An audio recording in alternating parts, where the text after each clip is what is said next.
fellow young Liberians and be in this business already for a very, very long time. I think she's very well known. Today I just wanted to congratulate you very much on this ceremony or this competition. We had an opportunity to be a part of the competition already last year and we were very impressed. And this time, additionally, thank you very much for this debate. And maybe in a very short address today, I would like to comment today, I would like to refer directly to the topic of this debate and some elements that your colleagues were discussing. So likewise, for us in European Union, sustainable partnership is the most important thing we want to achieve through our work in Liberia, in other countries. And TVET is, for us in European Union, one of most important, if not most important, investment in Liberia. We have now in European Union a strategy which we call Global Gateway. So it's Global Gateway to bring investments to different parts of the world. And TVET programs are part of this strategy of European Union. Now, you were speaking about sustainable partnership, about access, problems award ceremony of the Liberia Skills Competition role of here in Maghidi County, Kakata City, like to tell you that for us as well, it is the most Boko Washington Institute, preoccupation and the official ceremony of the award is taking place in the auditorium of the Boko Washington Institute. They finish education, they can indeed function well either in the labor market or be employed or to become independent entrepreneurs. So what we are trying to do is we are planning now as well another intervention related to private sector development. And when we prepare this intervention, mostly with the Ministry of Commerce in this case, but we invite as well ministries of labor, finance, other ministries from the government, we are trying to think exactly of the ways of activating youth or activating or maybe helping people who have initiative in Liberia to work with them in two ways. First of all, business climate. We think that many people maybe cannot really flourish in Liberia like youth like you because of difficulties to function in the market. And there are several elements to it concerning regulations, but as well concerning issues with corruption, levels of corruption. But secondly, we would like to address issues that you discussed today. Actually, almost everybody was speaking of difficulties difficult access to finances. And we would like to, so we approached our banks and we are trying as well ourselves to design ways in which support people who would like to start a business or who would like to accelerate their business.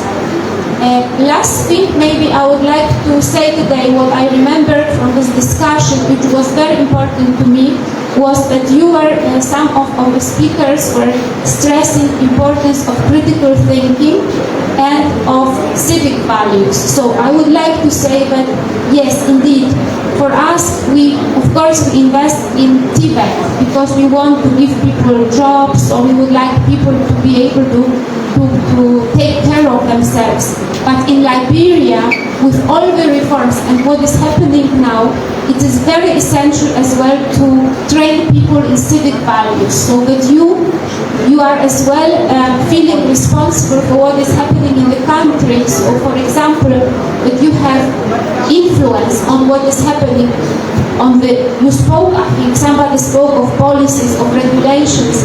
It's as well in the hands of young people to demand certain changes and to demand certain reforms. So, not to take too much time, I would like to say for us it's always great pleasure to come here, to hear what you are saying, to try to understand as well your ambitions, your dreams.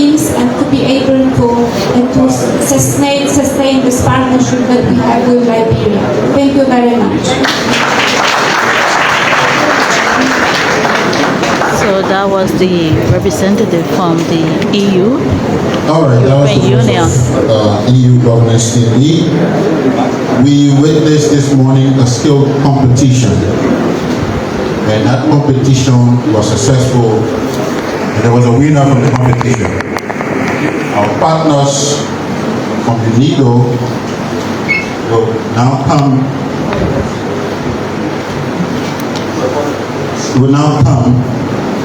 and do the awards, the Liberia Skill Competition National Edition Awards.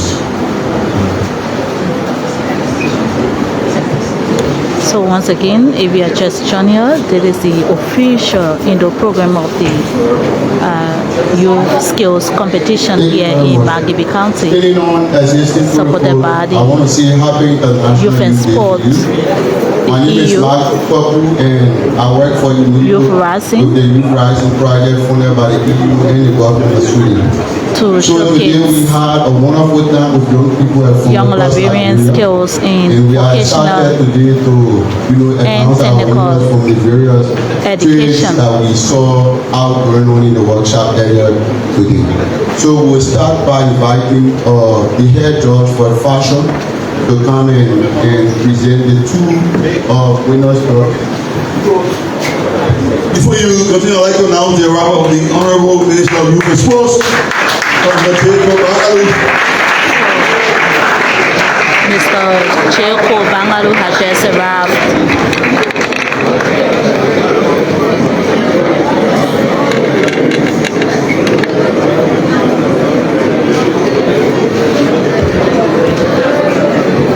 Honorable Minister, you're welcome. Thank you. Thank you very much. So, we'd like to invite the head judge from the fashion trade area of our skills competition to come and announce our winners. So, just to clarify, we had 6 trade areas now competing, and we had 13 schools from across Liberia who took part in the skills competition today. So we want to say thank you to our partners, everyone who contributed to this event, this ceremony.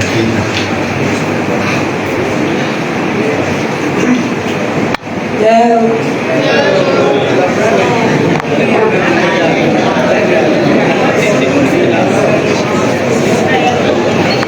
Honestly, today was not easy. Seriously, every team came with their A game. I'm very, very sure that the practice beyond close to just to be here today, and I was so amazed by all of you talents, strength, weaknesses, and everything that you brought to the table today. I'm so grateful that you put your best foot forward. But as we all know, there can only be maybe 1 or 2 winners. We are all winners in our own ways. And today's competition, we had certain things that we're looking at. Number 1 was timing. The second one would be creativity, how innovative you are. How can you sell this if this was a food? And the list goes on. How neat the work is, how unique your outfit is. We told them to put a twist to the inspiration and come out with something unique. Well, now we have our winner. We have 2 winners today. The last but not the least, we're going to start with the bottom. All right.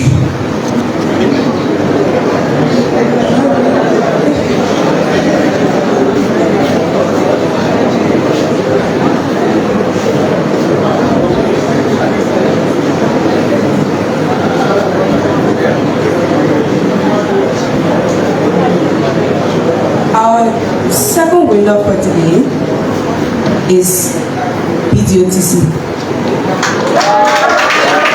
BDOTC coming at number 2 instead of number 1 was a very hard choice because BDOTC was the very first to finish. BDOTC finished at least 9 minutes ahead of time, and that alone gave them extra points. They had some rough edges here and there, making them to be number 2 instead of number 1. And our final winner for today is Onjama. So coming to you live, there were a couple of Onjama finished right after schools, vocational BTOTC. school from across the country Their that came motto to was form the part share of with this competition. The outfit But was among of- nice, it was all of outstanding them, as well. Each and every only two outfit that was made today was have been outstanding. selected But as some people winners just of didn't know this how to sell competition, them like that. and they will be And we awarded asked them to bring their best food for and sell them like that. So something in fashion called fashion business, not just tailoring. If you want to do fashion business, you also have to know how to sell well. And some people just didn't know how to do it, maybe lack confidence, I guess.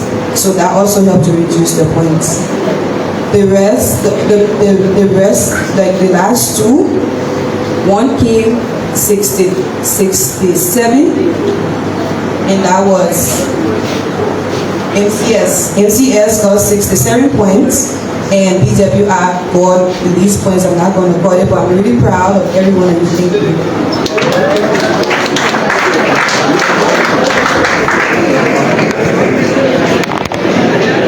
So we'd like to invite the second winner, and we will ask Alan to come and present the certificate to the second winner of the fashion technology team. Second winner, Video TC. Please clap for Video TC fashion team. And please come with your project. the video complete And we'll winner of ask this the deputy national minister to please skills present the award competition. to them. Thank you.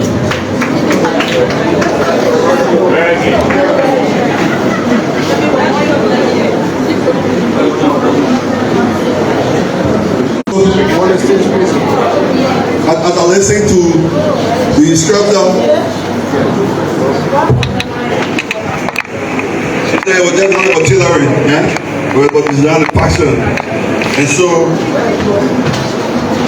to be the teacher, I like to read the wording as described on the certificate and the readouts. Certificate awards presented to the basic domestic occupational center for the emerging and second winners in the fashion technology category of Liberia Skills Competition National Edition 2025. Calendar 2025 at the BWR. On behalf of the organizer and the Minister of Youth and Sports, I've come to present this certificate of award presented to you as the second winner for the 2025 National Youth Day. Take this and wish you all the best in your next endeavor. Thank you.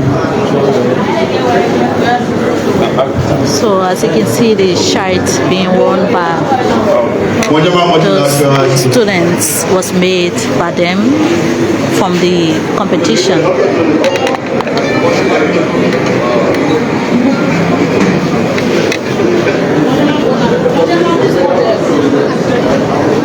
Very proud to be here to present you with this award. Thank you very much.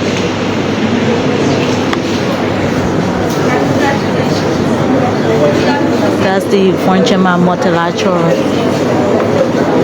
Vocational School. Thank you very much. So next is electrical. We had representative from Salomita here serving on the panel of judges to evaluate students in electrical, and we would just like him to announce the first two winners because of time and maybe how students were evaluated. Thank you. Hi, good afternoon. Before I announce the winners, just something to share. It was really, truly heartwarming to see how these young Liberians actually are grabbing the opportunities given them. These guys are so excited. It's unbelievable. The quality of work was outstanding. We had quite a hectic test for them. And as I said, really well done. Once again, thanks to all the guys that made this happen. I really think we should do more of this. Cut it short, in our second place, we had DBS, Bosco's. They did a close second. The guys did well. They had a small fault, they actually repaired it. The fault finding was good. The quality of work was good. Really impressive. Then our winners. ZMHS. That's the Modular High School. I know how to pronounce that. How do I say it? Zwetu Modular High School. Well done. Now guys, these two artisans, I tell you, were outstanding. Head above the rest, unbelievable. I thought when I heard it was a high school, I was totally shocked. Their workmanship is artisan quality. Amazing. Very well done. Thank you. Thank you very much. So we'll call on Don Bosco, the second winner. Sorry,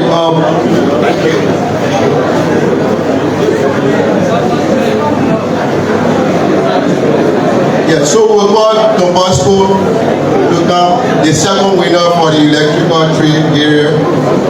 Please come with your project and you can just leave it here for our high table to see what you have done. Thank you.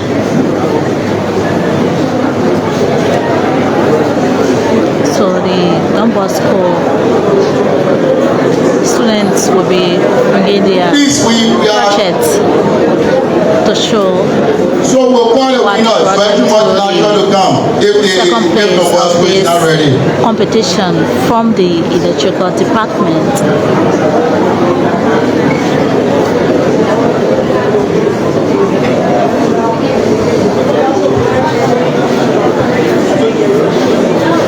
We stay with the Don Bosco.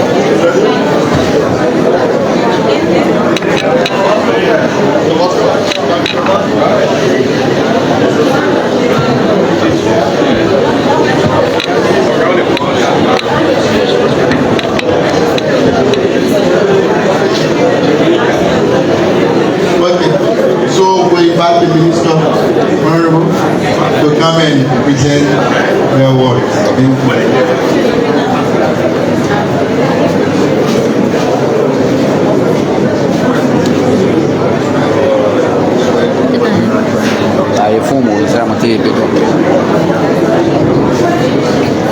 Thank you so much. I want you to hit it And out. so I've been asked to present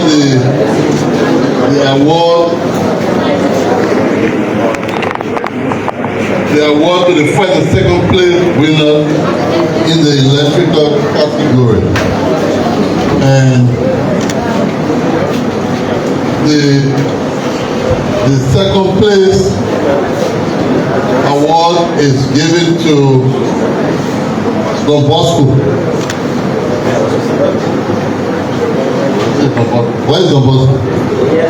So we'd like to say congratulations to Don Bosco for job well done. Thanks so much for doing the great work. It's a manifestation of your commitment and your desire to even do more. Thank you so much. God bless you. Thank you. So the electrical engineer were giving a sample of equation bell to fix, and Don Bosco came second from that category. As you can see, is the question bell where during the question tournament if we boost the bell. And so sometime last year, when I took over, I met somebody. His name is William Bowling. And he said he was the head of the, is it the one for Graduate Mother Life of Regional School? He's still there? No. Why do we have bullet? So this guy is a childhood friend of mine. Come closer. And he attended Parliament Model High School. That's where he graduated from. So when I saw him, he said, "Oh, I'm now the principal of the Swahili Model High School." I was happy to see him because it has been years, almost like maybe 20, 27 years. I don't see him here. We grew up together in Vonjama, he went to Vonjama Model High School, I was in the student bishop. I was proud of him. And so this win is a win for both Vonjama Model High School and the Swahili Model High School. Because the man graduated from Vonjama Model High. Now he's now rendering services with the Swahili Model High. And you have done well. Bringing up these young people, we are proud of you. We are proud of you students. Continue to be focused on what you do. Do it to your best and your utmost.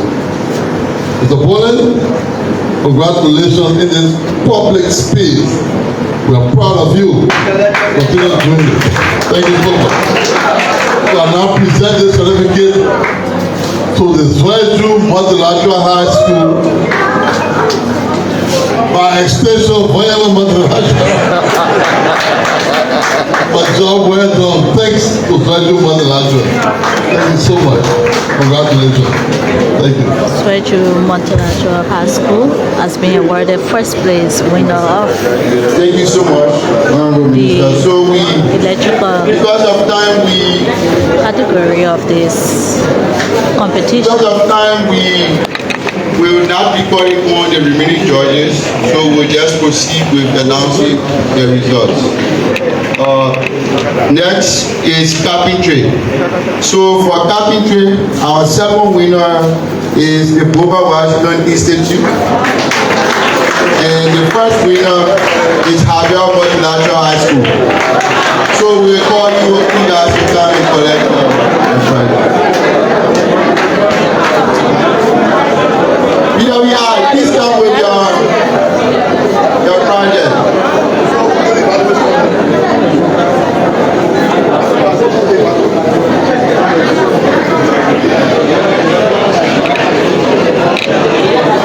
So the next group to be awarded is the carpentry department. So just to Carpentry department. okay, so we'll also announce the winners for agriculture. Agriculture, the second winner is Vonjama Multilateral High School, and the first winner is Bogan Washington Institute. So we'll ask that you be included so that we use this quickly. We invite the country representative for CRS to come in. Give her these awards. So please put it down. You can put it down the stage. Thank you. Yes. Let me up there.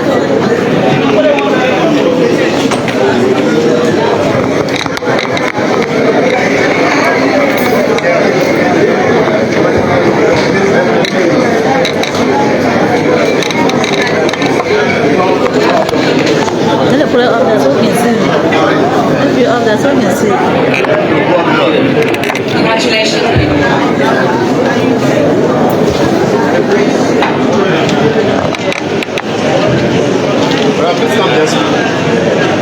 Just closer.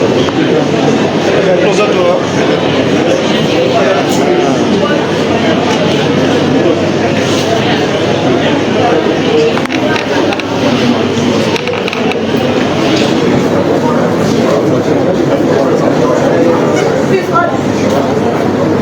And congratulations to Bonjama. Please come up. BWR.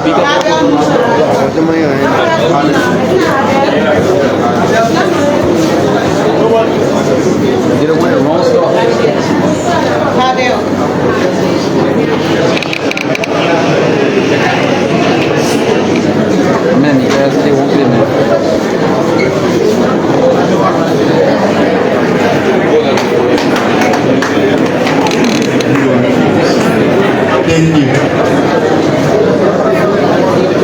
We have agriculture. Agriculture. Second winner of Monjoka Multilateral High School.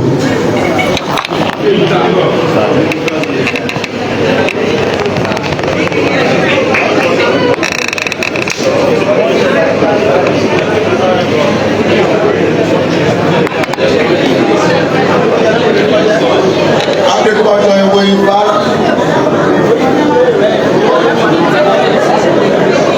Herbal system. Yes.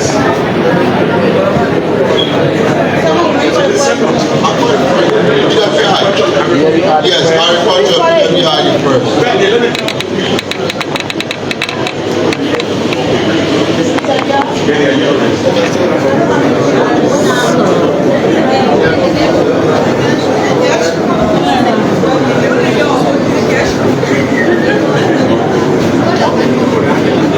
Get it mark now.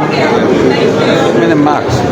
Congratulations to the team, and this is our own school, and we know the kind of efforts you place into this art day. I would like to say art day is a talent day, and we really look forward to seeing more tangibles at the school. Once again, congratulations to all of us, and thank you.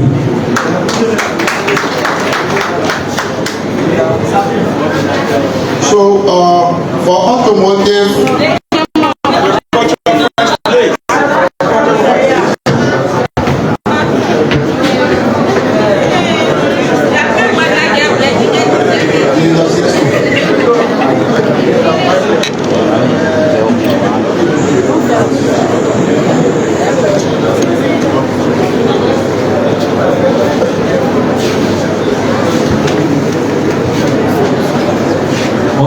so again, sometimes we always think about BWI. BWI is never short of talents, and we see it coming on and on and over. So to the team, I want to say congratulations. I look forward to seeing those beautiful flowers grow in the garden, and also the big palms when I come around. Thank you, congratulations. thank you. And we invite our Assistant Minister for Youth Development for automotive. So second place is Wedge Multilateral High School, and first place is BWI.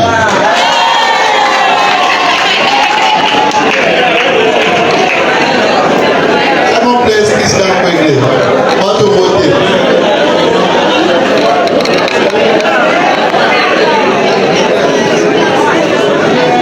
Second place. Swaju. Automotive. Swaju.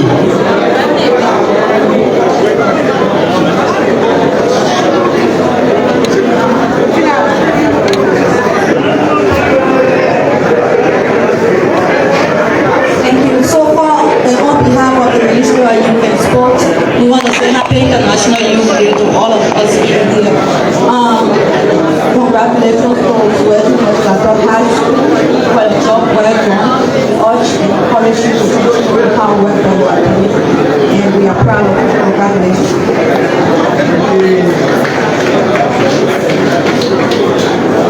So they are from the automotive department.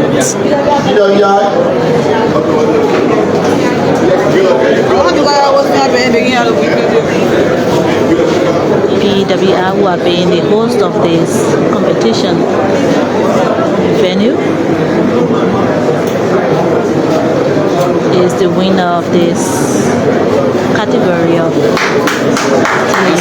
automotive.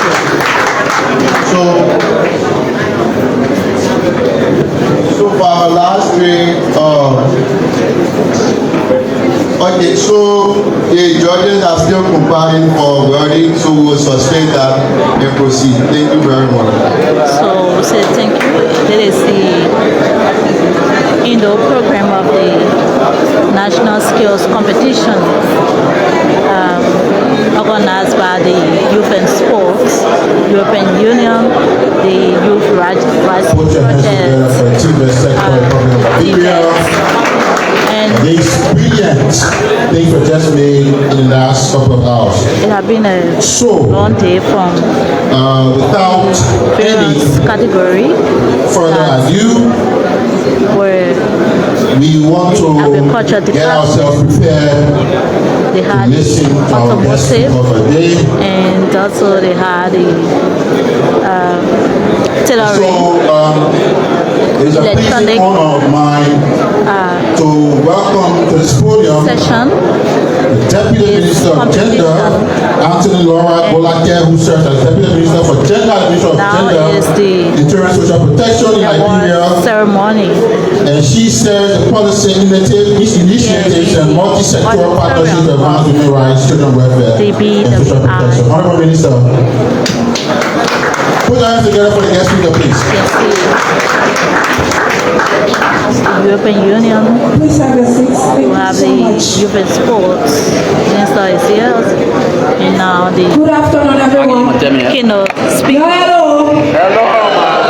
for this program is about to be for We tired? I'm sure I see some people sleeping in prayer.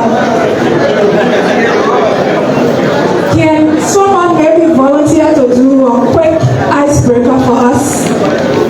10 seconds.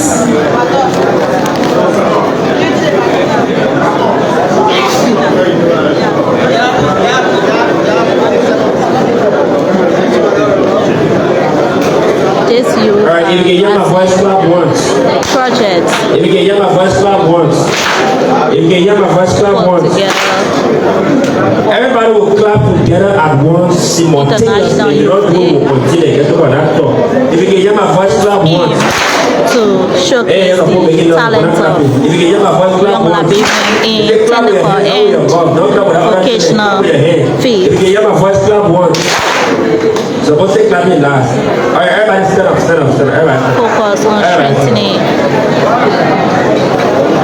Liberian youth employment Wave your hand. Wave your and hand. entrepreneurship Your right hand, your right hand.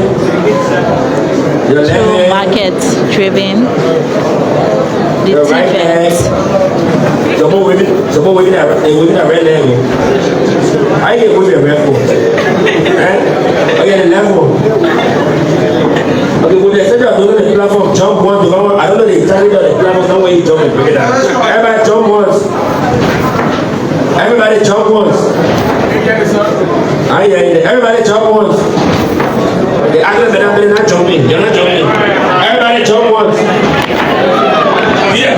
We're not jumping. Y'all, we all the three are not jumping. Everybody jump once. All right, who is it? Everybody jump once. All right, excellent. Thank you. So all these youth have come from various vocational training institutes from across the country to form part of this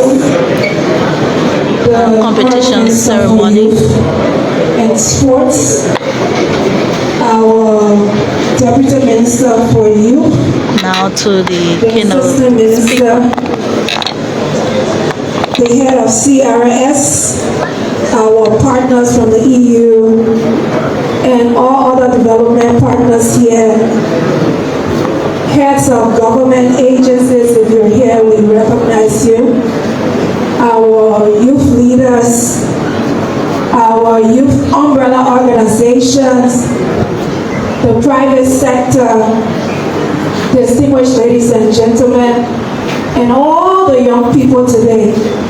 I'd like to say good afternoon. It is an honor for me to stand before all of you today as we celebrate International Youth Day. We all know that this is a day that is dedicated to uplifting the voices, dreams, and aspirations of young people across the globe, and also right here in Liberia. To be specific, we're here in Calcutta. Each year on August 12th, we come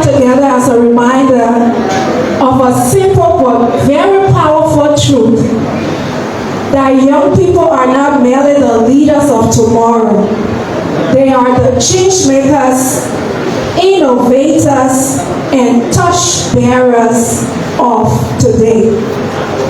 And this year, under the global theme, Local Youth Actions for the SDGs and Beyond, and our national team, Empowering Young Liberians Through Innovation, Partnerships, and Community Action, we are called to look both inward and forward. We are called to listen to our young people. We are called to recognize their potential and to act with urgency, vision, and integrity. All of us know that Liberia is a very young country, not only in terms of our years of peace and democracy, but also demographically. With over 70% of our 5-point-something million citizens under the age of 35, we're living in a moment of tremendous possibility. This youth watch is not a burden. I strongly believe that it is a blessing. This youth watch is our greatest national asset, but only if we choose to invest in our young people wisely, honestly, and intentionally. I always say to the people that I work with, too many lives are at stake. Too many futures are at stake. And the very soul of our nation is at stake. When young people are left behind, our collective development stalls. When I look at some of the young faces in the room today, I see hope. But sometimes I also try to reflect on my own journey as a young person. Not long ago, I was like many of you. I was born during the crisis. We know the wartime. No silver spoon. If I say I was born with no spoon, in a society that was bleeding for its own soul and survival. I know what it is to go to bed hungry. I know what it is to struggle for something that we know should be our human rights.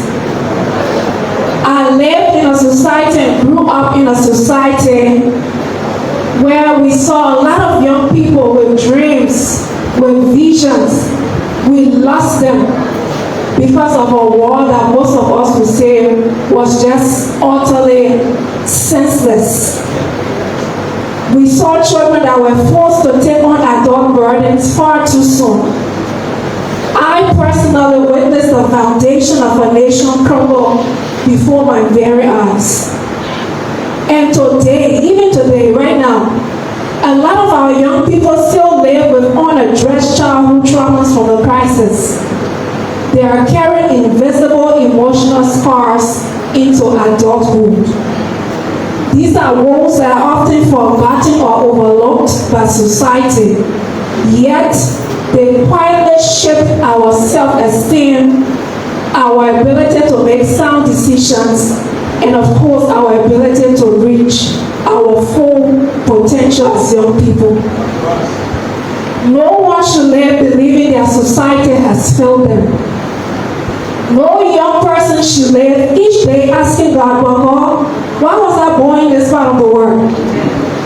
I know too many young people with dreams and talents that would thrive anywhere else in the world. Yet here in Liberia, their potential remains stifled. We need to wake up. And to continue my story, I'm here today because, of course, you know, the people will say, well, she persevered, she stayed focused, and she kept going. She believed in herself, even when society told her she could not. But it should not always be this hard. We must create opportunities and build an enabling environment where every young person can explore and be better versions of themselves.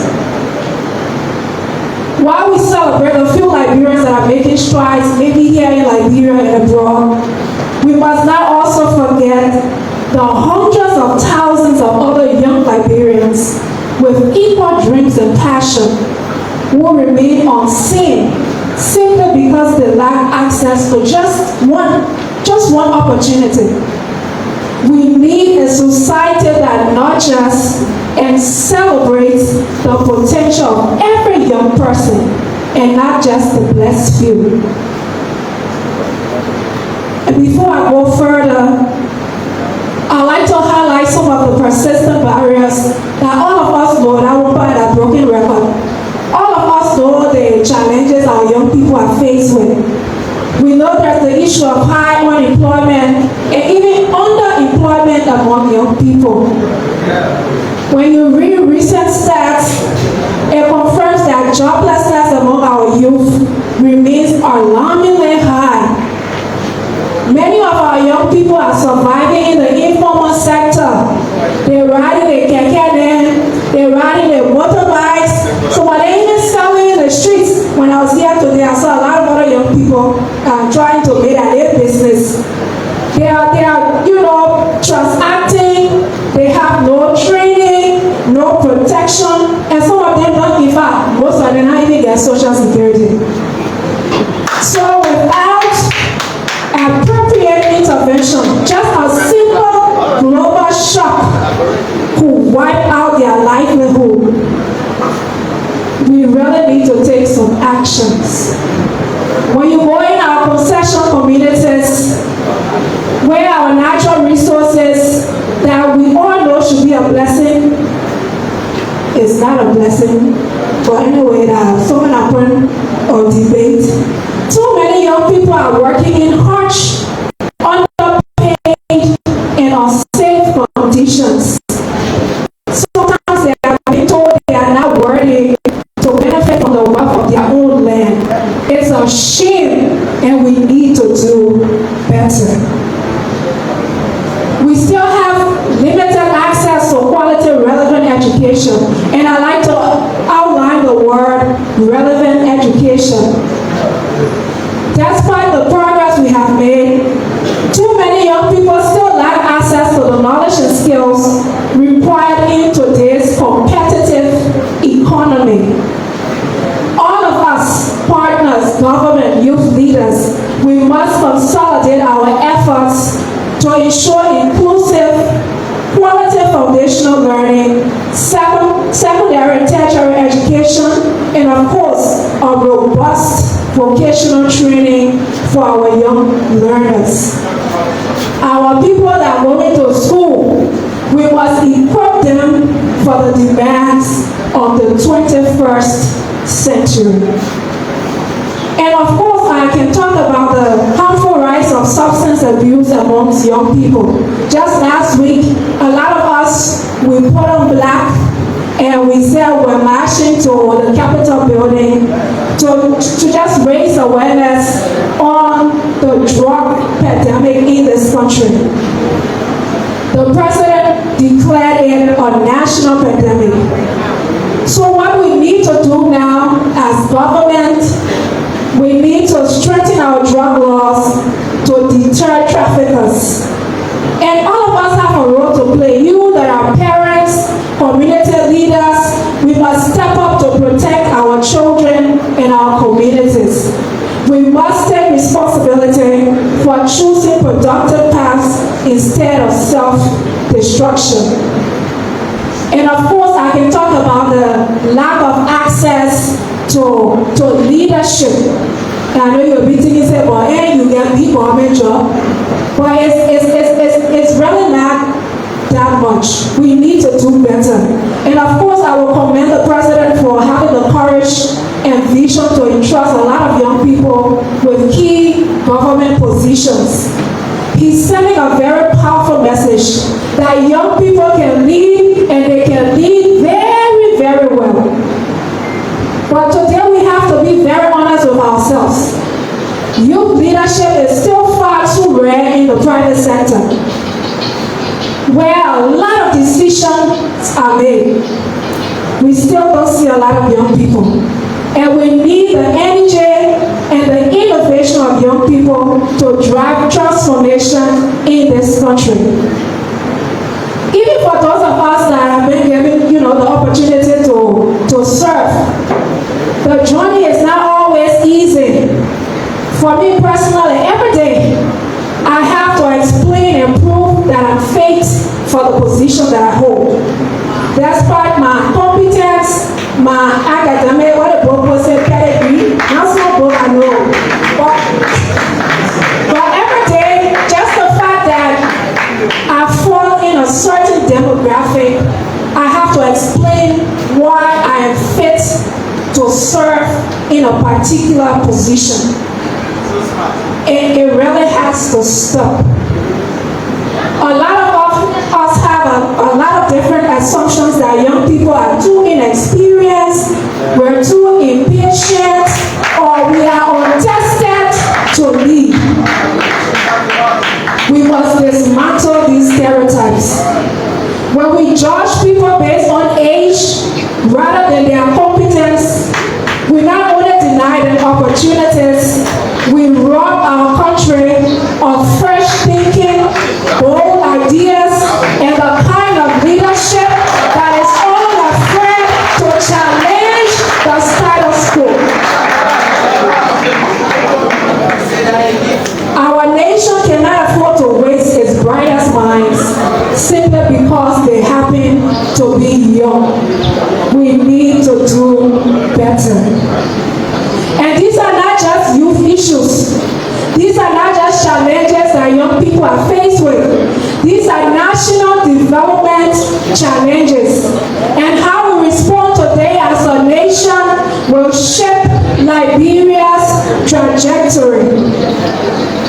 I cannot emphasize much that youth empowerment must be inclusive, gender responsive, and intersectional, uplifting young women and girls, ensuring the participation of youth with disabilities, and dismantling all forms of discrimination that limit their opportunities.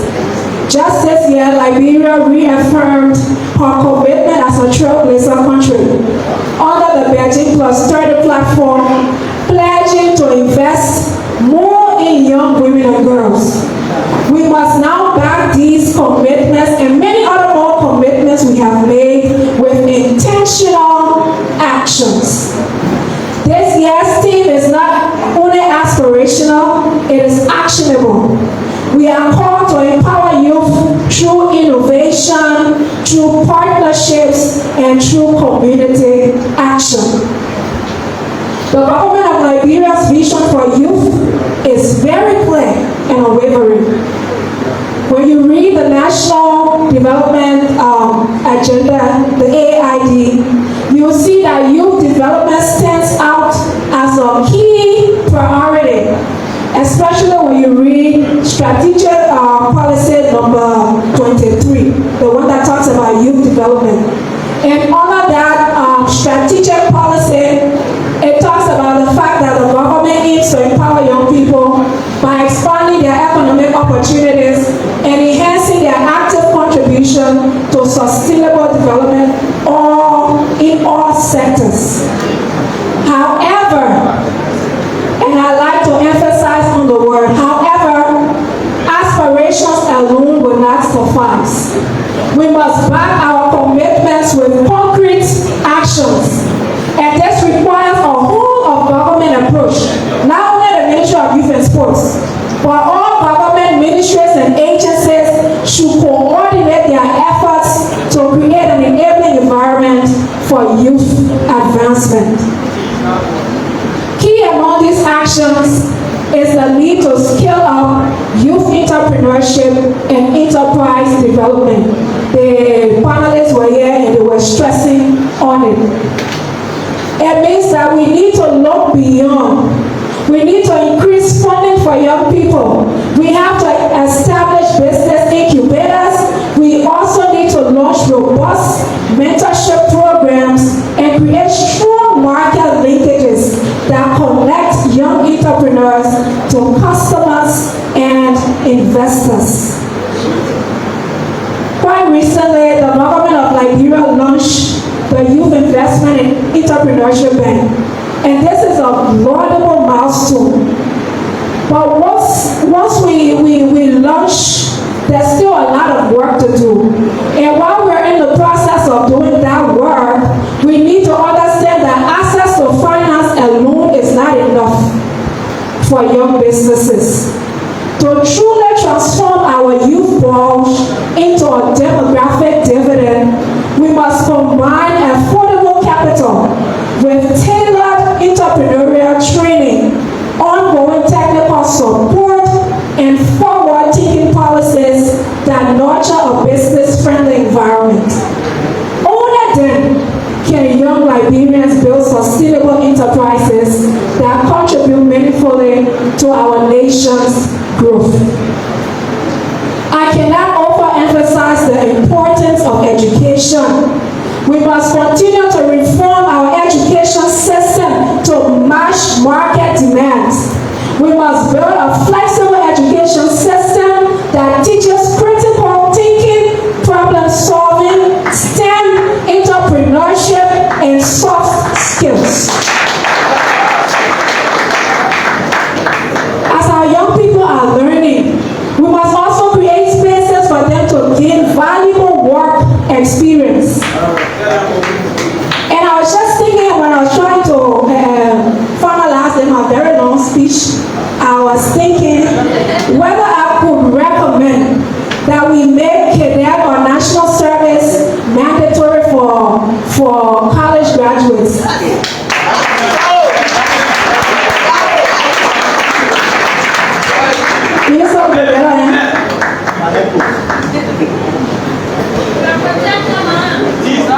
I believe that if we institute this compulsory cadet program, we are making sure that every graduate dedicates a period of their early career to serving their communities, their government institutions, and their nation at large.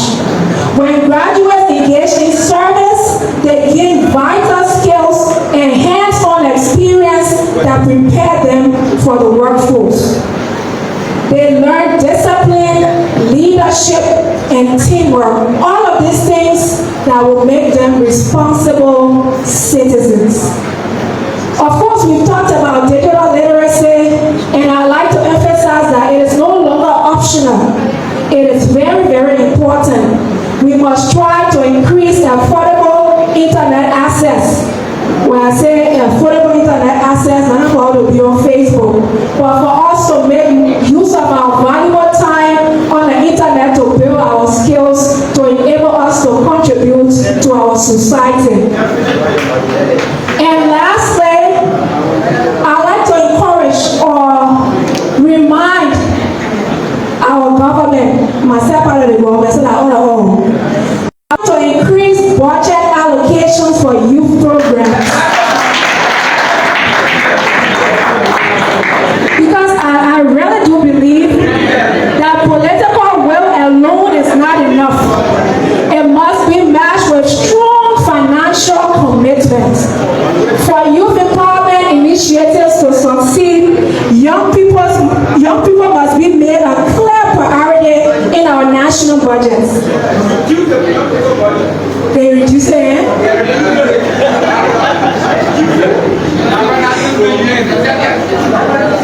Only by ensuring that budget allocations translate into tangible results can we build trust, improve our programs, and create lasting opportunities for Liberia's young people. We must continue to take meaningful actions to stop sexual and gender-based violence. This is an issue that deeply affects our community and hinders our country's progress. The government of Liberia has made the reduction of violence against women and girls a national priority. But this requires all of us, a whole society approach.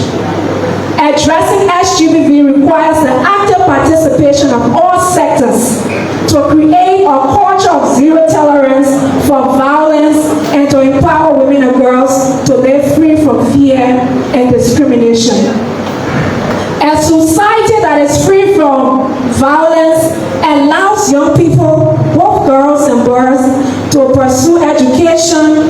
careers and personal development without fear or trauma. And I have a quick note to our partners. I'd like to remind our partners that the time for playing games with young people's life is over. Transparency and accountability are not only responsibilities of government. Our partners must be clearly reminded that whatever they do should align with our national priority as a government. We must move beyond simply reporting against indicators and place the real needs and priorities of young people at the very center of our efforts. We should stop designing programs for youth without their full and informed participation. Tokenism must end. No one understands the challenges facing young people better than young people themselves.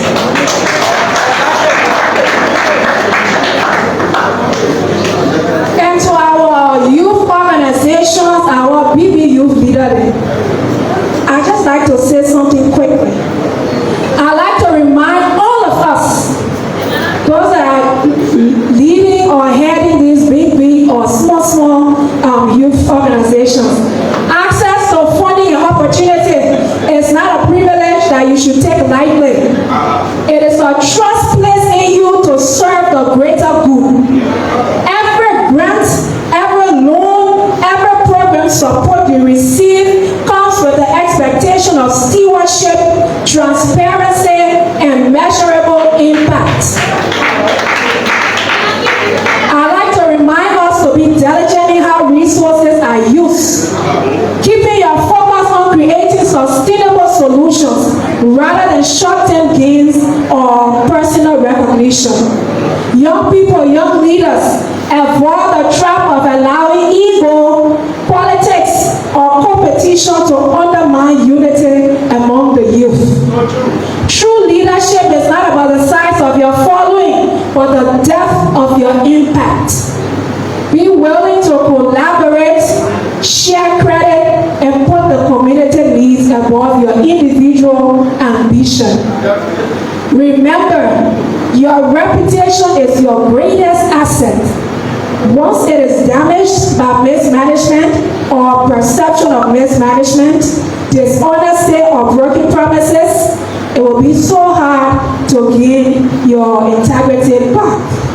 So I encourage you to lead with integrity, communicate openly with the young people that you serve, and ensure that every initiative you do or undertake leaves a legacy of trust, growth, and positive change for the young people you represent. And to our young people and yourself, myself, the future is not something you sit and wait for. It is something you create. Step forward, speak up, start something, serve your community, lead with integrity. And let me be clear that true empowerment begins with a mindset shift. We must reject the entitlement syndrome and read the humility and respect. We must reclaim the spirit of volunteering, even when you know nothing is up. Because when you serve because you believe in change, not because you expect a personal reward. And let me also say this to all our young boys and young girls that are into politics. Campaigning for a political party, no matter how passionate you are, does not guarantee you a job. Public service is not a transaction. It is a calling. Your future will not be determined by political favors, but by your skills, your character, your work ethics, and the value you bring to your community and your country.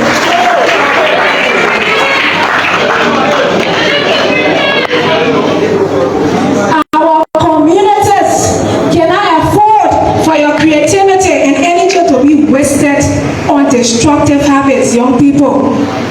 Drugs and alcohol abuse is killing them. choice you make, it doesn't just harm you, it has a ripple effect on the country. It has a ripple effect on families. It is weakening communities. It is robbing Liberia of her future leaders. Your younger siblings are watching you. They are learning from you. And in many ways, they are becoming you. What legacy are you leaving for them? Think about it. To all young person in Liberia, I'd like to remind you that this is your moment. Do not wait for permission to make a difference. Whether you're in a classroom or you on a farm or you're doing your little work in the community, do it with passion, do it with integrity, collaborate with people, and keep your eyes on the future you want to see. And the Bible will remind us, I'm a pastor, so you're sorry. The Bible will say, don't let anyone look down on you because you are young, but set an example in speech, in conduct, and in love. Liberia is waiting for your leadership, young people. And the truth is, the country that you dream of tomorrow depends on the choices you make today. To all Liberians, each of us have a role to play to ensure our young people feel seen, heard, and valued. As we gather here in Kakata this, in the evening 9, we sleep here.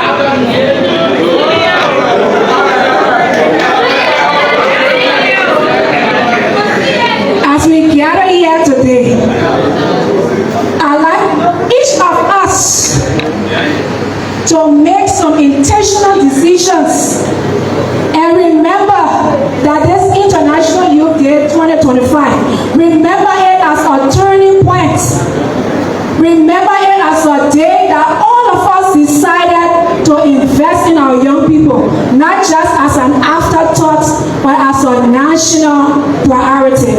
Because when our youth rise, Liberia rises. Thank you all so much.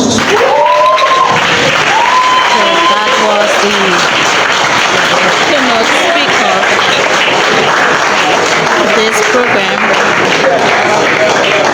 Auntie Laura Bolake. She is the keynote speaker of this. I think that powerful keynote deserves another round of applause.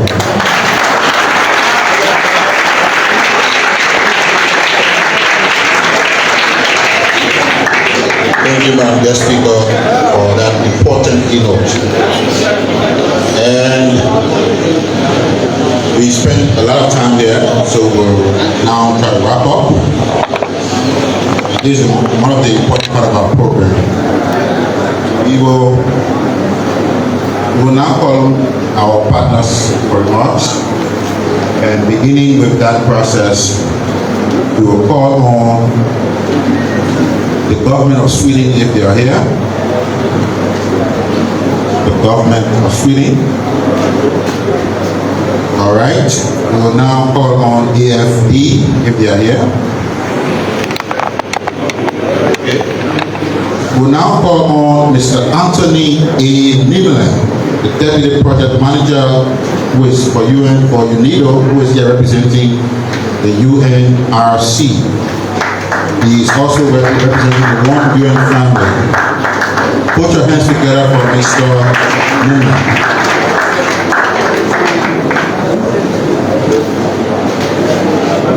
Honorable Minister and members of the High Table, ladies and gentlemen, I request permission to stand on existing protocols. I bring you greetings from the United Nations in Liberia, the Office of the Resident Coordinator, and from the UNIDO High Command. Of course, the RC, the Resident Coordinator, would have loved to be here today, but some other engagement would not have permitted her to come. But she wants to show and let you know that she is continuously with the young people when it comes to development and empowerment of youth. And So from the standpoint of the UN and the United Nations Industrial Development Organization, UNIDO, implementing the Youth Rising Project, I think what this project has tried to do is to respond in every way to all of the speeches and concerns that have been raised by the different speakers. So in terms of empowering young people, this project has come to give skills to young people. And not just skills as it's being approached now, but skills on a demand-driven basis. And this is evident by the presence of some of the industrial representatives that may have seen here in this room.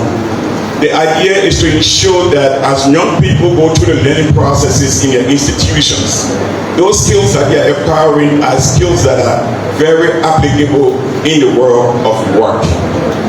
And so as we do this, we tend to raise the idea of technical vocational education and training to another level. So that instead of just being seen as just somebody who dropped along the way, you need to see the quality and the skills and potential that the young people in this country have. And it's always my passionate plea that Honorable Minister and the member of the platform, that sometimes it's good to see when these finished products have been worked on. You see the young people start their work from zero, from taking all of these tools from boxes, from wherever it may have been, and you see it get translated into a finished product at the end of the day within a limited time, being judged against certain critical criteria like teamwork, precision, and being able to work under pressure. So we do hope that as we are able to continue and carry out this skills competition, it also serves as a signal to our trainers from the different institutions to ensure that as our young people are preparing, knowing that they have a world of work to go to and the need to carry quality. And as the industries are part of this, you can also be assured that that relationship that is being forged between training institutions in Tibet and the industries also makes it a little more easier that your young people, your trainees, are able to transition from classroom to a place of work. So with just those words and having spent the time, I think from the side of UNIDO, we are always very happy that we can be a part of the transformation of young people to be able to enhance their vocational and technical capabilities to prepare them for the world of work, and that employment can be a little more easier to access. Thank you very much, and I wish us all the best as we look into other competitions in the future.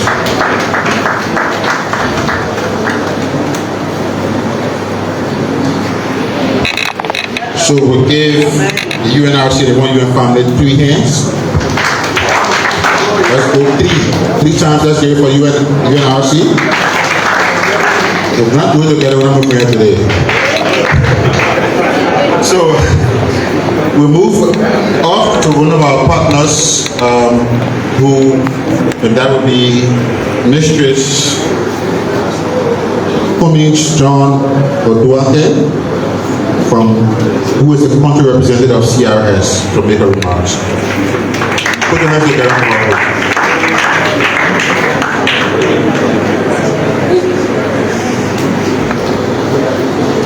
Thank you so much. Good evening, Honorable Ministers, Deputy Minister, Assistant Minister, members of the High Table, representatives of youth-led organizations, private sector, the media, and ladies and gentlemen. Thank you so much for being here today. My name is Glynis Cummings John Dokhan. I'm the country representative for Catholic Relief Services. Some of you may know us as CRS. We have been working in Liberia since 1957, a very long time, and we're implementing projects across all 15 counties across the country. Today we're here to celebrate International Youth Day.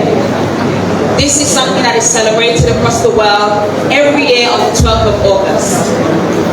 And the theme this year is focused on localizing the Sustainable Development Goals. And as young people, you have a key role in ensuring that Sustainable Development Goals are achieved. As was mentioned before, you are the majority of the population, not just in Liberia, but across Africa. So if anyone is going to achieve, any country is going to achieve the Sustainable Development Goals, young people need to play a key role in doing that. How are we going to do that? Through your skills, through your knowledge, through your ideas, through your innovation, through your energy. All of these are very key ingredients to achieving the Sustainable Development Goals. I don't want anyone here to look at their age, to look at their gender, to look at their background, to look at whether they have a disability or they don't have a disability. You have something valuable to offer society. And that is what CRS believes. Everyone in society has something valuable to offer, something meaningful to contribute. For me personally, I started my career as a volunteer, unpaid. After 3 months, then they started giving me money for transport. After 6 months, then it turned into an internship. I encourage you to look for opportunities where you can apply your skills. I had a degree, but I was tired of sitting at home. So I said, let me go and see where I can volunteer. How can I apply the skills and the knowledge that I've gained? I encourage you to think outside the box about how you can use the skills and the knowledge you have acquired. I encourage you to constantly keep learning and growing. Yes, I'm the country representative for CRS today, but I'm still learning. I'm still looking at how I can keep growing. How can I apply my knowledge? How can I add value to my home, my community, and my society? And I challenge you today to do the same. This is not just about International Youth Day on the 12th of August. This is about you making an impact every day here in Liberia. In your homes, in your communities, in your societies. Don't wait for someone to give you a specific title, a big position. Make the difference you can where you are. Start now, as Madam Minister said before. As an organization, CRS is also committed to what we call local leadership.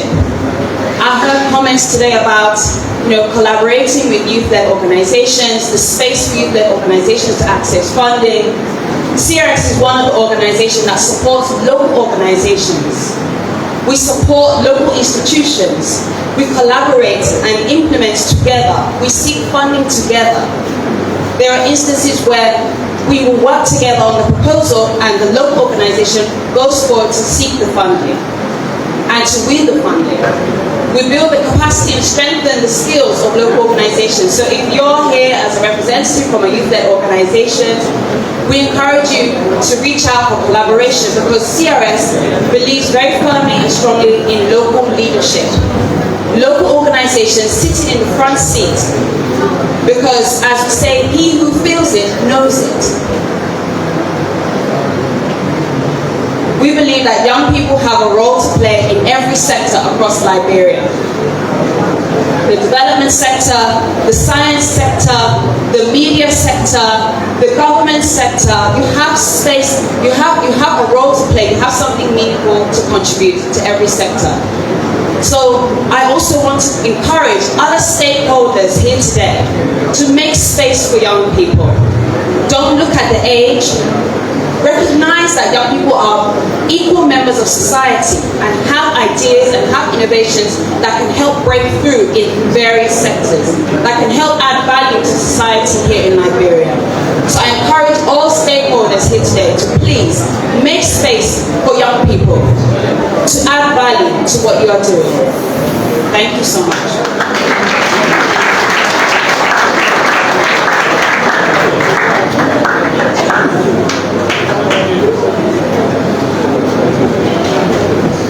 That was the voice of the country representative of the CRS.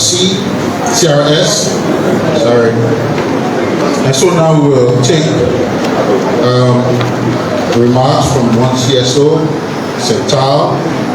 Ms. Geraldine, who is the youth focused person, and Central will make their remarks.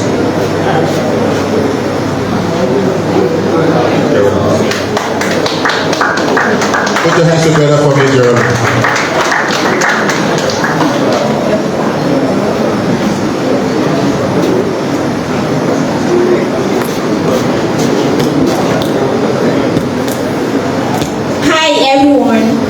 I stand on existing protocol. For and on behalf of the civil society organization, we want to take this time to extend our heartfelt thanks and appreciation to all of the partners, local, international partners. We also want to thank the guest speaker who spoke of integrity bill, because integrity is everything in our daily lives. We at Center, we work along with young people, and we also build integrity ambassadors in universities and high schools. So this time, I just want to encourage we as young people, we have a vital role to play to make Liberia a better place. Let us do everything we can to put the young people back on the map. Out there they have, when they say young people, they think about violence, they think about all the bad things. But I want us to know that good things can come from Liberia. So ladies and gentlemen, thank you. Thank you, Central.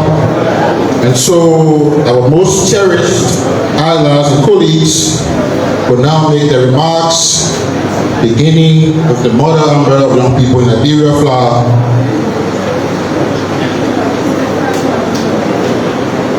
The remarks will be made by Rosetta, General Secretary, Head of Secretariat, Comrade Allah, leader, teacher, mentor,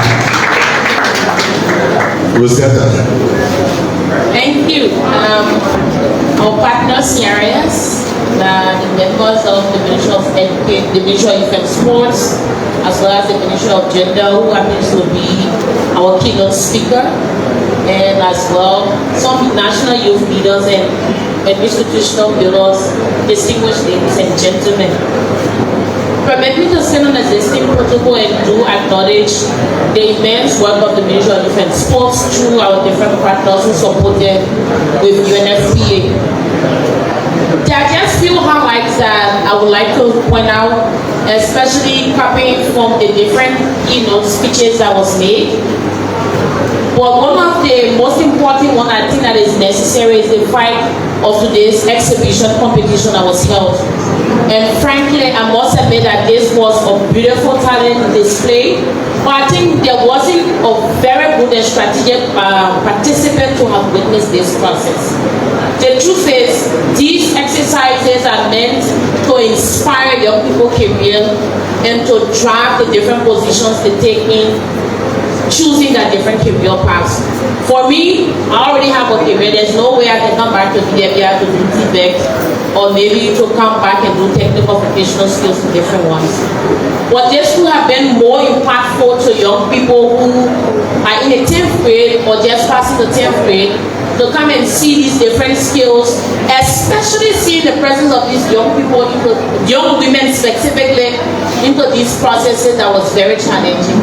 And I'm hopeful that we can incorporate this into the National Youth Day celebration, where we can decentralize these processes and ensure that other people in those hard-to-reach counties, especially adolescent youth, are able to see these and aspire to become TVET career people.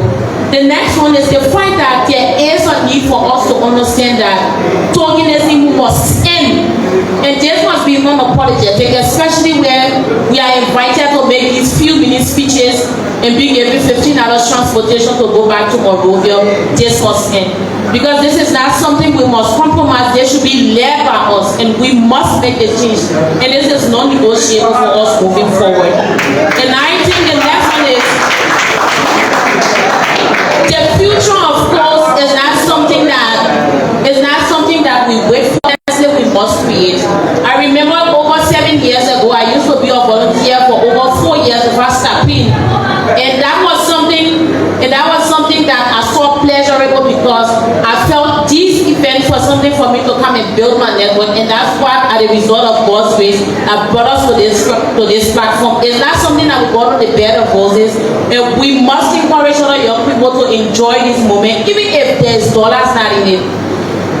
I mean, the CRS rep said she remembers starting as a volunteer for 3 months without stopping. The next 3 months, she received transportation for Liberia. It's over 4 years without stopping. It's over 4 years without stopping.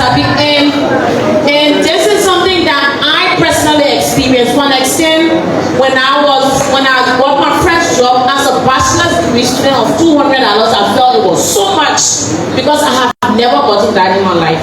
And I think this is something that if we must encourage professionalism, we must be able to pay due diligence of these different areas we've acquired. We must not be in a space where we think we are doing good for the young people after they have acquired these requisite skills in those different professional areas.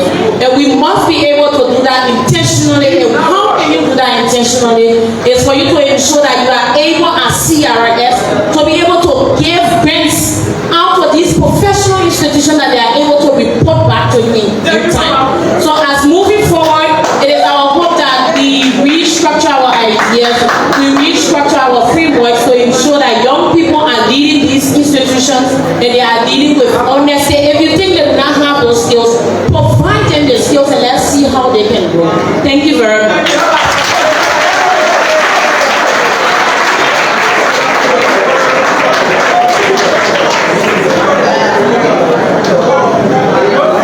So we'll now call on the president of LISU.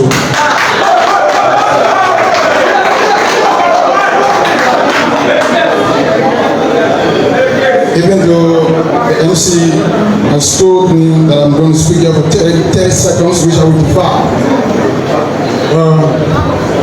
Our honorable minister and fighter, Mr. Jericho Bangalu, who actually did a lot, along with the minister, the American born, to get us here today. It was a marathon, but we had to come because it is all about us.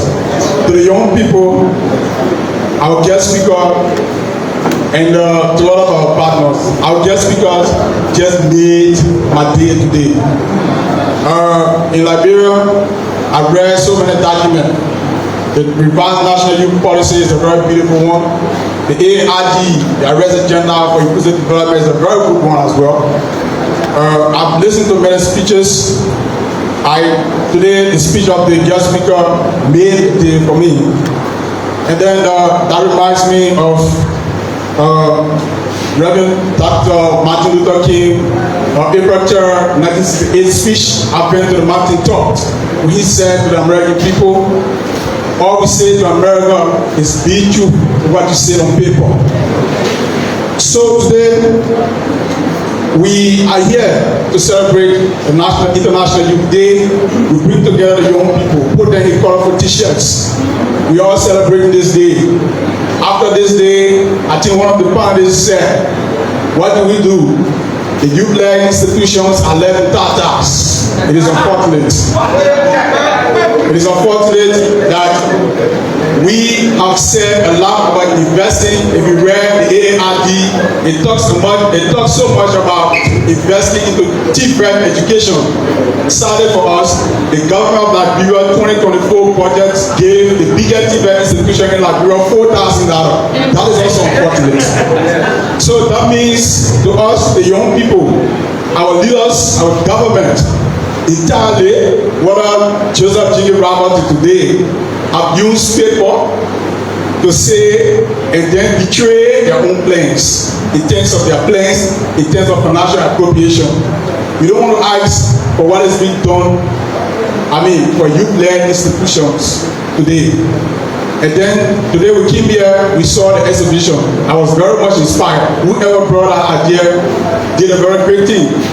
That you have young people from Swetu, from Fonchama, every part of Liberia who came here and participated in a very serious competitive process, and again it was productive. I visited all of the places. I'm a student of agronomy and I'm passionate about it. So I visited all of the places. I saw machineries being used by all of those who were participating in the processes. Then I went to the agricultural competition. What did I see? I saw primitive tools. People using collars and hooks, whereas we are in the days of in this age of globalization, people are using mechanized agriculture to industrialize our society. How far do we go? Today, Liberia still stands at a point where we are going to give the biggest private employer, Faisum, is going to turn 100 years in Liberia, 2026. the question we ask to the young people is, what is the impact? Why do we still have tires and rubbers made material being imported into Liberia when we are producing rubbers on an industrial scale in Liberia? We want to recommend to the government of Liberia that the Ministry of Youth and Sport can lead this charge, the National Legislature can also lead this charge. There must be a national sovereign conference to bring the young people together. Let us discuss the impact of fasting in Liberia for 100 years. Let us calculate the gains. Let us look at the gains it has made to the Liberian society. Let us be able to be practical about things. When you see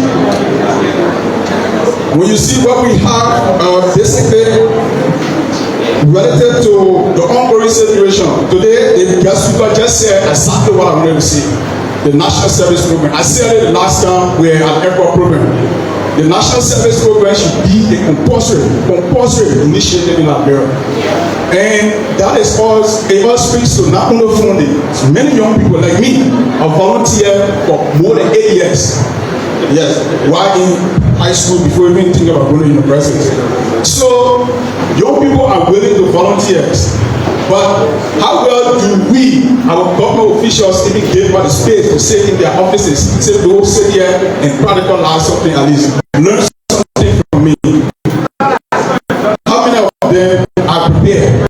I'm aware of it. We have a situation in Liberia. It's happening in Ghana. To get a job, you must have, if you have graduated from university, you must have volunteered for at least 1 year. Then you are qualified to begin to work in other places. In Liberia, you will graduate from college 1 year, 2 years, 3 years, and even forget the course you learn before you see a job to apply for. And then you go to apply for the job, they ask you for 5-year experience. Where do I get the experience from? It's a serious concern. So I know the MC is on my back, and we are celebrating both Youth Day and entering the Youth Night. But today, I want to say to the young people, our responsibility and our duty is to always stand in the vanguard to the champion of the cause for you. When you look at the organization of the event, it is good, it's wonderful. Even the program sheet was being distributed by the director. Yeah, that should have been done by young people. Youth led institution, we have more of them here. Water was being distributed by minister staffs. Those are youth activities. Young people can handle that. So next time we hope to do better. And again, I say to you and the young people, be true to what you say on paper. Thank you very much.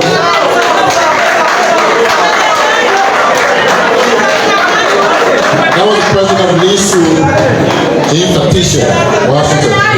We will now call on the speaker of the MRUYP. Coincidentally, the speaker celebrates his birthday this weekend. Happy birthday, the speaker.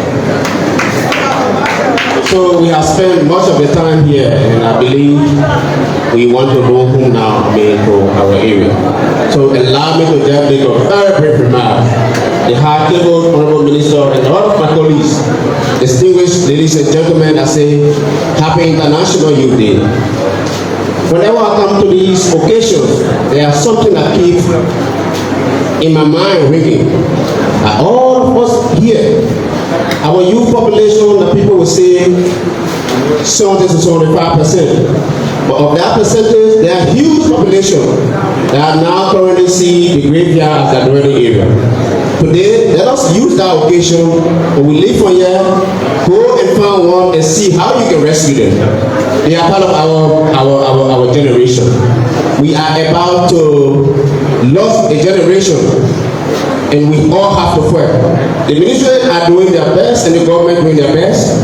But most of us in the community that we know where those drugs cartels are, and we get the dwelling area to destroy our future. Go to them and tell them we need to be rescued. Happy International Day and wish you well. Thank you. Thank you for that straight to the point remarks, Mr. Speaker. At this juncture, we will now take remarks from Minister of Education. All right. So at this junction, we will now call on the man who runs the affair of young people in Liberia, the legal luminary. Please come on feet to welcome Councilor Jericho Bangolo, Minister of Human Resources of Liberia. Thank you. Please sit down. Please sit down. It's been a long day. Thank you so much. Happy International Youth Day to all you youth, the young people. And let me recognize the high table. Let me recognize the Deputy Minister of Gender and our keynote speaker, Attorney Laura Golake. I want you to please give her a big hand. Our keynote speaker, your brilliance was manifest in your keynote address. I want to say thank you so much for being here. Our partners, the UN, One UN family, we want to say thank you for everything, and that will include UNFPA,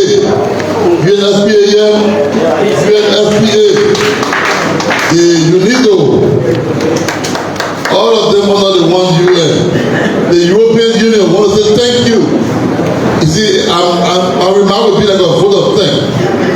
Yeah, the government of Sweden, AFD, IECD, our private sector people, FLA, the CSO, Civil Society Organization, YSCN, LINSU, MRU Youth Parliament, our colleagues from the Ministry of Education, Global Gateway. We want to say thanks to BRAC, SOS Children's Villages, Centaur. I want to say thanks to CRS. Thank you so much for the level of support. CRS has rendered a lot to this country from the war days up to today. We appreciate you. Thank you.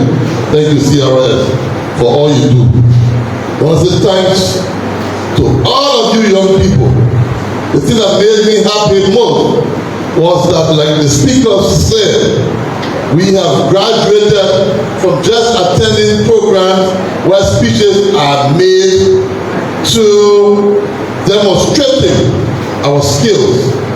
So wherever that came from, Minister Brian McGill, the Deputy Minister for TVET, Honorable Laoma Yonton, where is Assistant Minister Colin Stubber? From the TVET and the Minister of Youth and Sport, Minister Cisco from Education, Honorable Kuta Bakole. I want to say thank you for blending skill development with this International Youth Day. That made my day.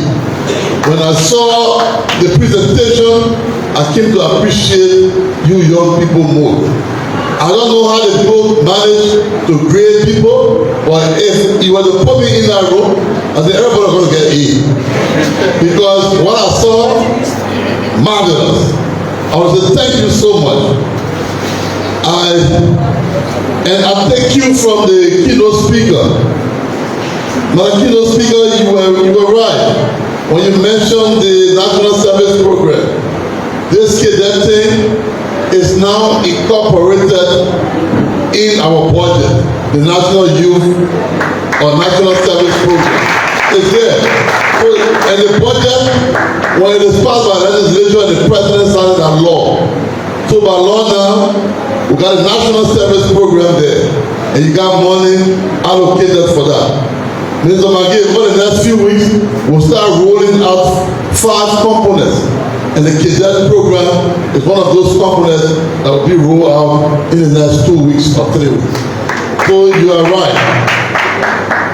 I know the issue of money. Let me give you one information. So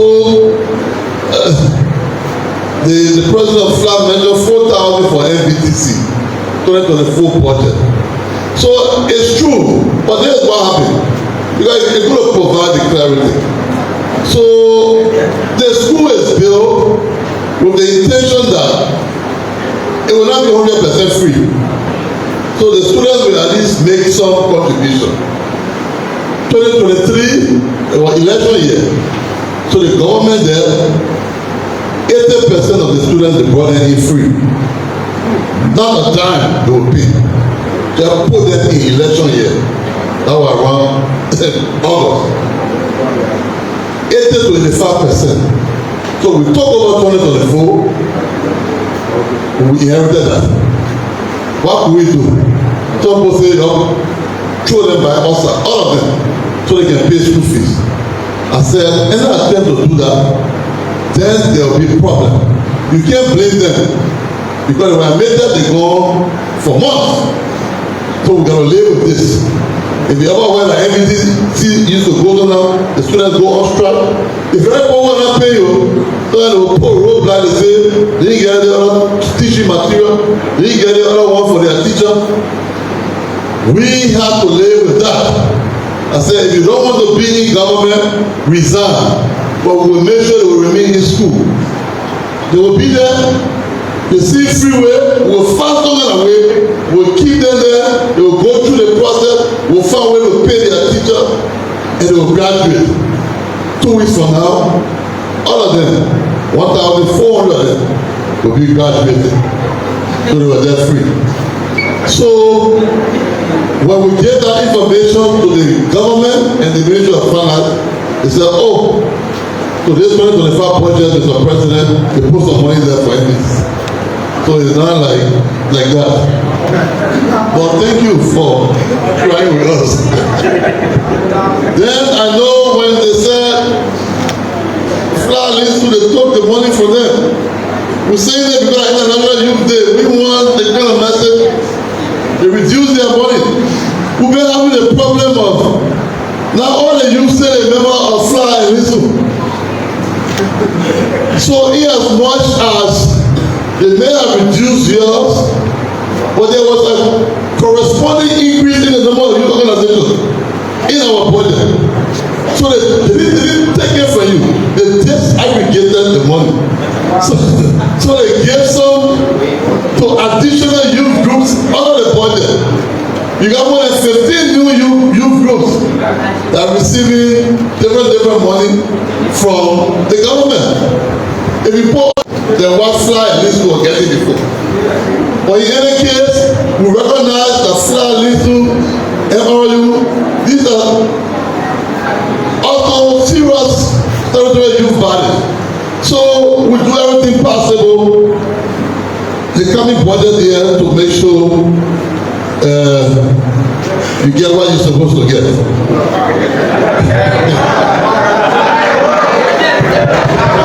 Now our real partners here, don't worry. Yeah, no, on record. They know. Fly Little, myself, we own it. The issue of they just being mere participants at these events, I agree with them. 100%. If there was a statement that required someone, that required a motion, or it was a motion that required someone to second, I second the motion. You can't be mere participants. So take it from me now. October 29, National Youth Day, it will be led by youth. Fly Little, MRU Youth Parliament will only provide the support. You develop the programs, come to us, and then we work together to ensure. But it doesn't mean when you're working for a government, then you're not youth. Let's get it clear. Because you're making anything to know now, you're not in government, but those in government know.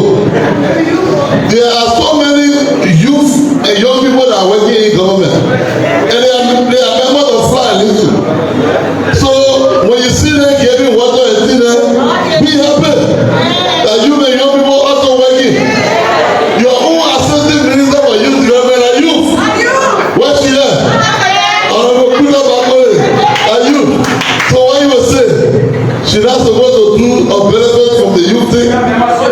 She should benefit. So all we need to do is to make sure youth and young people continue to be empowered. And let me tell you, in terms of employment and empowerment, there are two different categories of strengthening youth development. The young people who are in urban areas like Monrovia or on this side, you're more interested in youth employment. But the people who are in Kawenkin, Vahu and other areas, they're interested in youth empowerment. You get that? Oh, you don't understand that one else. I'm saying, those of you who here, English vocational students, most of you are coming graduate, you will be more interested in employment, right? But the people that you got no skills like this, mind you, they are youth too. For them, they're more interested in the villages, in empowerment. So when they're doing their farming, they want some assistance to get empowered. You get it? So when they're doing so much stuff, they want empowerment. So it's not just employment, it's also empowerment. So we got responsibility now to cut it across. The last thing I want to talk about and I want to buttress is the issue of drugs. My people, His Excellency the President is very passionate about this thing called drugs that is being abused. And he really feels sad about how people are making our youth and young people to be victims of drugs and substance abuse. His message to you, those of you who are doing positively well, continue also be ambassadors in the community. Wherever you see it, like Speaker Neil said, say it, expose it. Don't allow it to water down. Don't say, oh, the first thing you need to know, that in Canada here, you went in your room for $50. Then Mecca and say, oh, I will pay $200. That's the same message you the landlord. Then they made a rent in the room $200. You just see people coming to eat. Every family go in and out, go in and out. You don't ask questions because you get $200. When you know the master going out, maybe with your daughter. Oh, then a family thing now. Every time you hear poker, you yourself that you covering that man or that woman. You shielding them. That has to stop. Because our children are really, really being affected. The young people are being affected. But when we see a good number of you, anyone who say most of the young people are on drugs and lie, most of the young people are doing good. I see a good number of you doing well. We are proud of that. That's what the president wants to see. And we'll do everything possible to show that you people are empowered and will work with the relevant agencies. The government entities and the civil society, and the public sector, the private sector, they are now cooperating. Last year, all of the cadets we sent out were absorbed by government entities and private entities. We're going to give them commendation. There's a young man here from the SCAP. Where the SCAP said the regional representative? Fine. So he was one of the cadets. He was sent to the Liberia National Police to work. When he got through, they were absorbing him, and it didn't take long. He got scattered by LRA. Currently, he's working with the Liberia Revenue Authority. So it means that even government entities absorb a lot of the cadets. We want to encourage the entities to do more. They are being deployed again. Over the next 4-5 days, they will deploy about 150 of them to various entities. Also, thanks to the UNDP for the partnership. Each of these cadets will get at least $200 every month for each of the 3 months. At least that is something just to keep them up. But the most important thing is the National Service Program, where there's no issue when you go for interview, where your job experience, that has to be brought to an end in a way. So like the keynote speaker said, we take it under advisement. We want to reinforce the National Service Program. We want to deploy some of you, prospective graduates from universities and graduates. Send them to Harper, send them to Lofa, send them to Breakthrough. They go there and serve. They come back, that experience is on their CV. When they go and set interview, you can't ask them, where have you worked before? At least that experience will be there. Well, I say thank you for being here. Thanks for the invitation for me to come here and make a special remark. God bless you. God bless you. You can put your hands together better for the Minister of Youth and Sports from Liberia. Hello everybody, yeah, so we are at that junction right now. We will kindly call the man who chaired this program, this preparation of this program, somebody who worked diligently hard.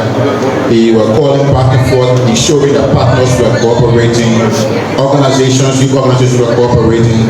It is my honor to now call on the chairman of this committee, Mr. Akigelo, for the vote of thanks.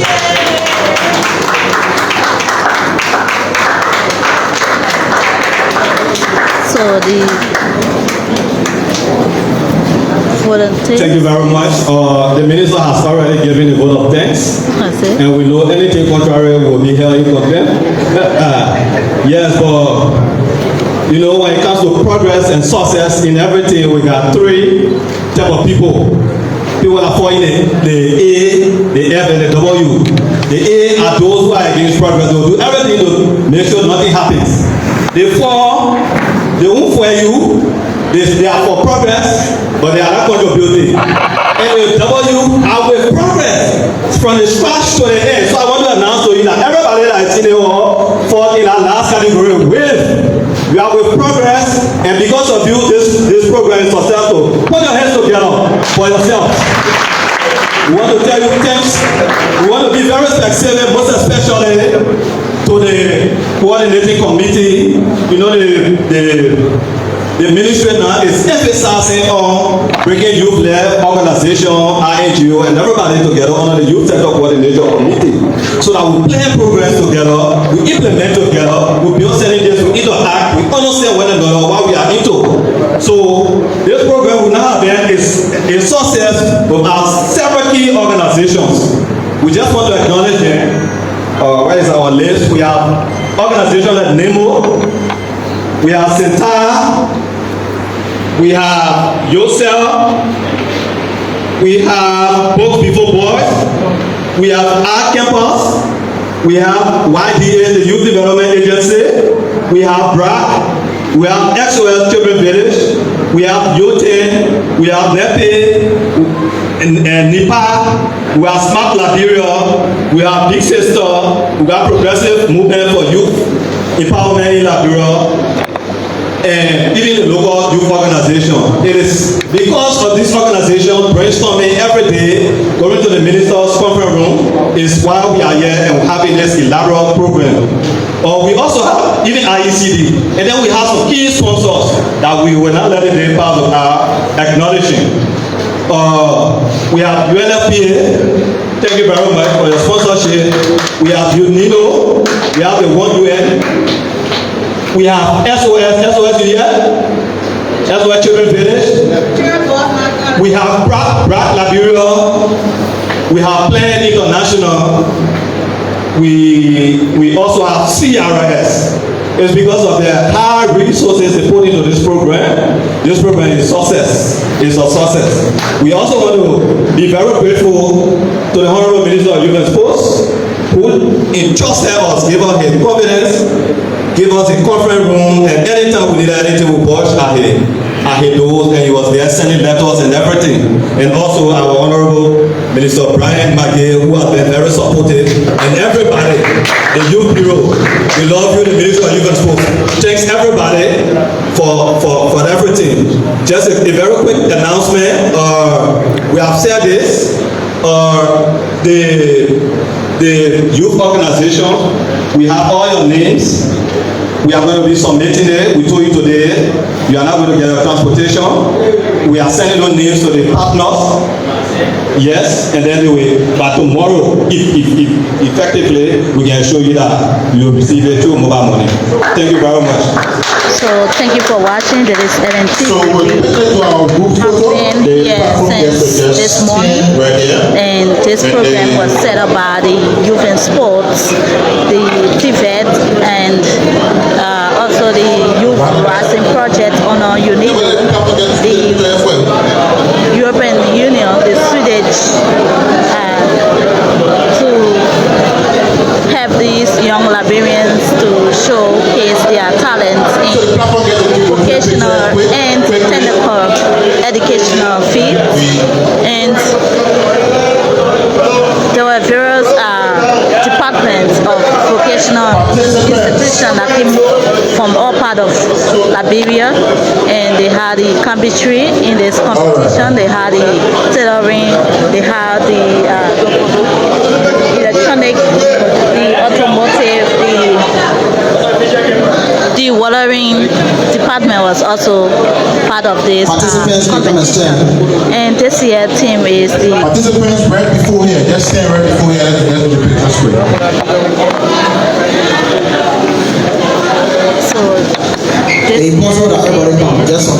Empowering young Liberians through innovation, partnerships, and community action. So we say thank you for following. We are live from the auditorium of the Boko Rashidram Institute, where this official indoor program was held for the national skills competition.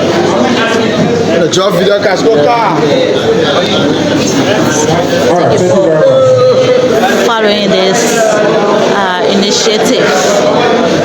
As we come down to the end of this broadcast, we say thank you for following.